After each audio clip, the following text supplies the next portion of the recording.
خبر شامل کرتے ہیں بلوچستان کے سرحدی تحصیل ماشکیل سے ہمارے گدروشیا پوائنٹ کے نمائندہ نصیر قبدانی سے۔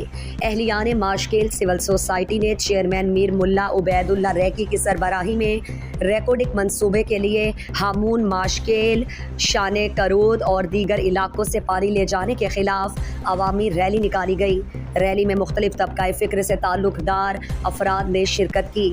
ریلی مختلف شاہراہوں سے گشت کرتے ہوئے جلسے کی شکل اختیار کر گئی، جس سے یونین کونسل زاوک کے چیئرمین میر ملا عبید اللہ ریکی، میر کبیر احمد ریکی، امین اللہ حسنی، ابرار برکت، میر ظریف بلوچ، خالد قبدانی، مولوی اکرم، میر عبدالواحد اور دیگر نے خطاب میں مذکورہ منصوبے کو ماشکیل اور گرد و نواح کے ہزاروں شہریوں کی نسل کشی قرار دیا اور کہا ہے کہ ماشکیل بنیادی طور پر ایک زرعی علاقہ ہے۔ صدیوں سے یہاں کے لوگ کھیتی باڑی کر کے گزارا کر رہے ہیں۔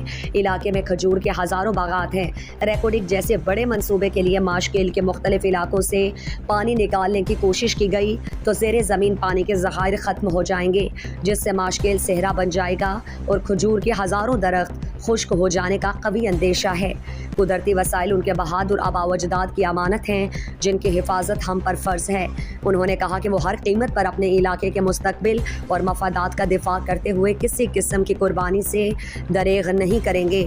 انہوں نے علاقے سے تعلق رکھنے والے اراکین اسمبلی کی مبینہ خاموشی پر کڑی نکتہ چینی کرتے ہوئے کہا کہ انہیں چاہیے کہ وہ عوامی مفادات کے لیے عوام کے شانہ بشانہ رہیں، ورنہ عوامی غیظ و غضب کا سامنا کرنے کے لیے تیار ہو جائیں۔